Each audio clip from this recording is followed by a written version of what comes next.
नमस्कार दोस्तों, आप सभी का बहुत बहुत स्वागत है आज के इस नए सेशन में। दोस्तों, आज के सेशन में हम लोग टॉपिक को पढ़ने वाले हैं जिसका नाम है मगध। 16 महाजनपद में मगध साम्राज्य बहुत ज़्यादा इम्पोर्टेंट है और उस समय में बहुत ज़्यादा ताकतवर एवं शक्तिशाली शासक था यहाँ पर। तो दोस्तों, आज के सेशन में मगध साम्राज्य के जो 3 वंश हुए थे उन सभी को डिस्कस करेंगे। मगध में कौन कौन से वंश चले थे, तो आइए इन पॉइंटों पर नजर डालते हैं। फैक्चुअल डेटा ही पढ़ने वाले हैं जहां से एग्जाम में क्वेश्चन बनेगा। तो बिना समय गंवाए सेशन को स्टार्ट करते हैं। तो सबसे पहले मगध के बारे में जान लीजिए दोस्तों। मगध का जो है उल्लेख या मगध साम्राज्य के बारे में जो जानकारी मिलती है वो अथर्ववेद में मिलती है। किसमें? अथर्ववेद। ठीक है, इतना ध्यान रखना, ये पॉइंट इंपॉर्टेंट है दोस्तों। मगध साम्राज्य में 3 वंश हुए। हर्यक वंश सबसे पहले आया, शिशुनाग वंश, उसके बाद नंद वंश। आप भी पढ़ चुके होंगे इनके बारे में। हर्यक वंश को पितृहंता वंश भी बोलते हैं, इसको बोलते हैं पितृहंता वंश भी। और ये था बौद्धिज्म था, बौद्ध धर्म के अनुयायी इसमें थे, बौद्ध धर्म के। किसके? बौद्ध धर्म के। और नंद वंश में थे जैन धर्म के। एक बार फिर से क्लियर कर दूं आपको कि इस पॉइंट से एसएससी जीडी में क्वेश्चन बनता है। पिछले बार वाला प्रीवियस ईयर आप सेट लगाएंगे तो उसमें ये टॉपिक से क्वेश्चन बना है। मैंने प्रीवियस ईयर चेक किया, इसीलिए ये टॉपिक कवर करवा रहा हूं। ठीक है, तो आप माइंड में रखना और इस जो चार्ट बना रहा हूं उसको बना लेना। दोस्तों, हर्यक वंश का जो संस्थापक था वो था बिंबसार। कौन था? बिंबसार नाम था। बिंदुसार मत कर देना, बिंबसार नाम था। कहीं हिंदी गलत हो जाए तो समझ लेना। इसको श्रोणिक भी कहा गया है, श्रोणिक। ठीक है, श्रोणिक भी कहा गया है। दोस्तों, हिंदी कहीं गलत हो जाए तो मैनेज कर लेना। हर्यक वंश था, उसका जो संस्थापक था बिंबसार, उसको कहा गया है, बिंबसार को श्रोणिक भी कहा गया है। बिंबसार के बाद इसका पुत्र जो है गद्दी पर बैठा, जिसका नाम था अजातशत्रु। अजातशत्रु नाम तो सुना ही होगा, अजातशत्रु। इसे पितृहंता भी कहते हैं। पितृहंता। पितृहंता मतलब जानते हैं दोस्तों क्या होता है? जो पिता को मारकर गद्दी पर बैठे। तो अजातशत्रु अपने पिता को ही मारकर गद्दी पर बैठा था, इसलिए ये पितृहंता कहलाया। ठीक है, पितृहंता अजातशत्रु कहलाया। अजातशत्रु के पत्नी का नाम था दोस्तों वाजिरा। इंपॉर्टेंट है, क्वेश्चन बन जाता है। पत्नी का नाम था वाजिरा। क्या नाम था? वाजिरा। और माता का नाम था चेलेना। ठीक है, हेलेना नहीं, चेलेना। ठीक, इतना इंपॉर्टेंट था। और इसके शासनकाल में दोस्तों एक बौद्ध संगीति हुई, प्रथम बौद्ध संगीति हुई। उसका ट्रिक था राजा महाराजा अजाब वैश्या सबका बाप है, पटाओ मतासी कुंवर जी कंगाल है।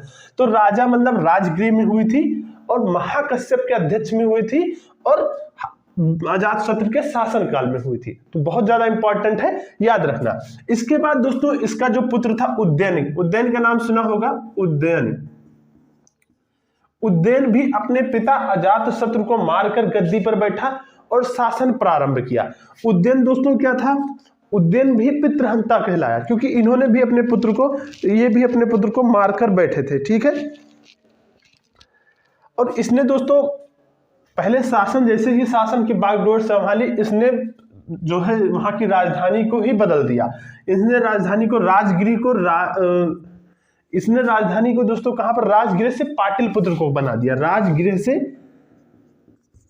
सीधा पाटलिपुत्र लिख रहा हूं, याद रखना, बहुत ज्यादा इंपॉर्टेंट है ये वाला क्वेश्चन। पाटलिपुत्र जो कि वर्तमान में पटना के नाम से प्रसिद्ध है, बिहार की राजधानी पटना। देखिए दोस्तों, जैसे ही उद्यन शासन पर आया, यानी शासन की बागडोर संभाली, उसने राजगिरी को, जो उसकी राजधानी थी अजातशत्रु की, उसको परिवर्तित करके पाटलिपुत्र बना दिया। पाटलिपुत्र गंगा और सोन नदी के तट पर स्थित है। गंगा सोन नदी का जहां मिलन होता है वहां पर। ठीक है, तो ध्यान रखना, सोन नदी जो है गंगा की सहायक नदी में से एक है। तो पाटलिपुत्र का जो वर्तमान में नाम है पटना। उद्यन जैसे ही शासन पर बैठा, राजगिरी से पाटलिपुत्र को राजधानी हस्तांतरित कर दी। अब बात करते हैं इनके जो पुत्र थे। 3 पुत्र थे। ठीक है, पहला पुत्र जो था अनिरुद्ध मुंडक। अनिरुद्ध, इसका एक का नाम था अनिरुद्ध और एक का नाम था मुंडक और एक का नाम था नागदशक। अब दोस्तों यहां ही हर्यक वंश यहां से अंत हो गया। अंतिम शासक जो था उज्जैन के बाद नागदशक गद्दी पर बैठा, नागदशक ये अंतिम शासक था। इसके बाद शिशुनाग वंश की स्थापना हो गई। अब शिशुनाग की स्थापना कैसे हुई दोस्तों, इसके बारे में थोड़ा सा जानकारी ले लीजिए कैसे हुआ था। देखिए दोस्तों, जब नागदशक गद्दी पर बैठा तो वह एक अयोग्य शासक था और उसने एक मंत्री रखा था जिसका नाम था शिशुनाग। मंत्री मतलब उस समय मंत्री को अमात्य कहते थे। अमात्य मतलब एक ऐसा व्यक्ति जो राजा का बहुत खास हो और बहुत सारा काम, मतलब समझ लीजिए प्रधानमंत्री, राजा का प्रधानमंत्री, जैसे राष्ट्रपति है, राष्ट्रपति का जो मेन मंत्री है वो प्रधानमंत्री होता है, उसी प्रकार से राजा का जो वहां पर मंत्री होता था, अमात्य होता था, वो बहुत ज्यादा पावर में होता था।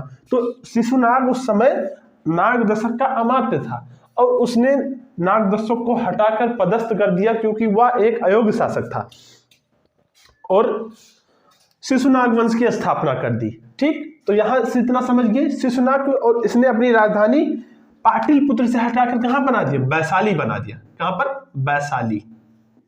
वैशाली। अगर दोस्तों आपने 16 महाजनपद वाला वीडियो नहीं देखा है तो जाकर प्लेलिस्ट में चेक करें। हम लोग उन्हीं पॉइंटों पर चर्चा करते हैं जो एग्जाम में क्वेश्चन जहां से बन सकता है। उसके बाद दोस्तों शिशुनाग के बाद इसके बाद इसका पुत्र जो है गद्दी पर बैठा, जिसे कालाशोक या काकवर्ण बोलते हैं। कालाशोक या काकवर्ण बोलते हैं, दोनों एग्जाम में आ सकता है। काकवर्ण ये शासन काल में बैठा और यहां पर द्वितीय संगीति का, बौद्ध संगीति का आयोजन कराया। ये दोस्तों याद रखना, जो उज्जैन था वो जैन धर्म का अनुयायी था, जैन धर्म का। यहां से लेकर बौद्ध धर्म यहां पर हर्यक वंश में चला तो बिंबिसार और अजातशत्रु बौद्ध धर्म के अनुयायी थे, जबकि जैन धर्म का जो अनुयायी था वो उज्जैन जैन धर्म का था। यहां पर भी जो वैशाली में दोस्तों ये भी शिशुनाग भी बौद्ध धर्म का अनुयायी था और इसने द्वितीय बौद्ध संगीति का आयोजन कराया। संगीति मतलब सम्मेलन कराया। उसका जो था ट्रिक था राजा महाराजा आजा वैश्या सबका बाप है, यानी वैशाली में कराया। अध्यक्ष थे सबका मीर, साबक मीर, और किसकी शासनकाल में हुआ, कालाशोक या काकवर्ण के शासनकाल में। ठीक है, अब इसके बाद दोस्तों इसमें एक चीज इंपॉर्टेंट है, अंतिम शासक नंदीवर्धन था। नंदीवर्धन। ठीक, बस इतना इंपॉर्टेंट है दोस्तों। एक दो पॉइंट और है और चाहे तो डिस्कस कर भी सकते हैं, बट उतना इंपॉर्टेंट है नहीं तो हम डिस्कस करने वाले हैं नहीं, इतना टाइम नहीं है अपने पास। ठीक है, तो एक बार रिपीट करूं, शिशुनाग वंश की जो स्थापना थी उसको नागदशक को हटाकर शिशुनाग ने शिशुनाग वंश की स्थापना की और वैशाली राजधानी बनाई। उसका पुत्र बैठा कालाशोक या काकवर्ण जो कि बौद्ध धर्म का ही अनुयायी था। द्वितीय बौद्ध संगीति करवाई वैशाली में हुई। कहां पर हुआ, किसके शासन का अध्यक्षता में, साबक मीर में। शासनकाल पूछेगा तो काकवर्ण, और अंतिम शासक है नंदीवर्धन। नंद वंश बहुत ज्यादा इंपॉर्टेंट है, वेरी वेरी मोस्ट इंपॉर्टेंट, लिख लीजिए, छाप लीजिए, आएगा एग्जाम में क्वेश्चन। नंद वंश का जो संस्थापक था वो था महापद्म नंद। महापद्म नंद, ठीक, महापद्म नंद नाम था जो कि नंद वंश का संस्थापक था। दोस्तों यहां से क्वेश्चन ये बनता है कि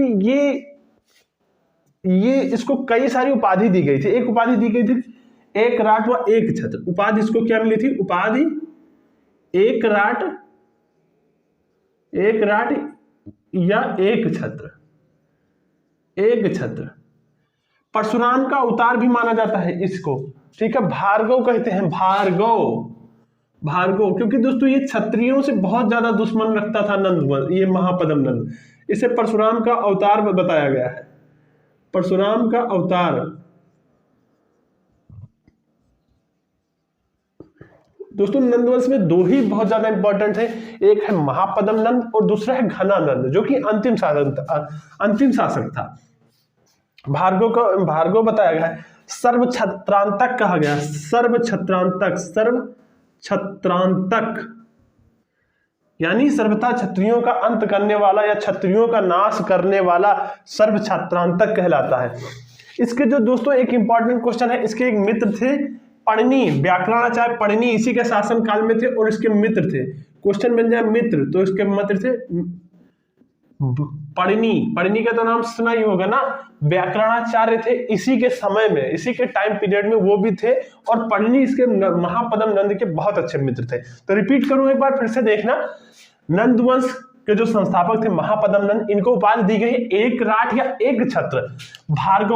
भार्गव या परशुराम का अवतार, इसे कहा गया सर्व छत्रांतक, यानी क्षत्रियों का नाश करने वाला कहा गया है। तो ध्यान रखना इस पॉइंट को। इसका जो मित्र थे वो थे पढ़नी थे, और नंद वंश का अंतिम शासक था घनानंद। घनानंद भी अपने आप में बहुत ही शक्तिशाली और पावरफुल शासक था, बट इसकी थोड़ी सी गलती और लापरवाही की वजह से शासन इसके हाथ से निकल गया। नंदवंश समाप्त कैसे हुआ? घनानंद जो था वो सिकंदर के समटाइम था, समकालीन था, सिकंदर के शासन का समकालीन, ठीक है, सिकंदर का समकालीन था। और इसको किसने हराया? इसको चंद्रगुप्त मौर्य ने चाणक्य की सहायता से हराकर नंद मौर्य वंश की स्थापना की। अब आइए एक बार बिल्कुल स्पीड में रिवीजन करते हैं, और मगध से यहां से जितने भी क्वेश्चन बनता है आप कवर कर रहे होंगे। तो चलो फिर देखो, बहुत ही ज्यादा इंपॉर्टेंट है दोस्तों जीडी वाले एग्जाम के लिए मगध साम्राज्य का जो उल्लेख है वो अथर्ववेद में मिलता है। मगध साम्राज्य में 3 वंश है, हर्यक वंश, शिशुनाग वंश और नंद वंश। हर्यक वंश जो था वो बौद्ध धर्म का अनुयायी था, बौद्ध धर्म को मान्यता था। हर्यक वंश के जो संस्थापक है बिंबिसार, और इसको श्रोणिक कहा गया। बिंबिसार के पुत्र का नाम था अजातशत्रु, जो कि पितृहंता था, पिता को मारकर गद्दी पर बैठा था। पत्नी का नाम था वाजिरा, और माता का जो नाम था वो था चेलेना था। अजातशत्रु के शासनकाल में प्रथम बौद्ध संगीति का आयोजन हुआ। कहां पर हुआ? अध्यक्ष थे महाकश्यप, राजगृह में हुआ, और शासक था अजातशत्रु। उसके बाद अजातशत्रु के पुत्र का नाम था उद्यन, जो कि अपने पिता को ही मारकर गद्दी पर बैठा, और उसने सबसे पहले राजधानी ट्रांसफर कर दी राजगृह से पाटलिपुत्र, जो कि पटना में है। पाटलिपुत्र गंगा और सोन नदी के मिलाप पर स्थित है। पाटलिपुत्र। उद्यन के जो थे 3 पुत्र थे, अनिरुद्ध, मुंडक और नागदशक। नागदशक का एक मंत्री था जिसका नाम था शिशुनाग, जिसे अमात्य कहते हैं। उसने नागदशक को पदस्थ करके पद से हटा करके शिशुनाग वंश की स्थापना कर दी। जैसे ही शिशुनाग वंश की स्थापना की, उसने अपनी राजधानी कहां बनाई? वैशाली को बनाया।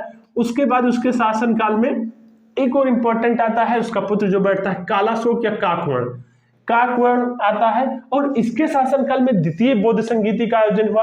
अध्यक्ष कौन थे? साबक मीर थे, ठीक है। वैशाली में आयोजन हुआ था, और शासन था कालाशोक का।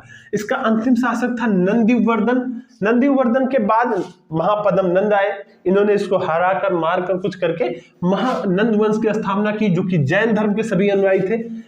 महापद्म नंद बहुत इंपॉर्टेंट है, उपाधि से क्वेश्चन आता है। उपाधि एक राट या एक छत्र महापद्म नंद को कहा गया है। भार्गव पद्म नंद को कहा गया है। भार्गव का मतलब होता है परशुराम का अवतार, सर्व छत्रांतक कहा गया है, क्षत्रियों का नाश करने वाला महापद्म नंद को कहा गया है।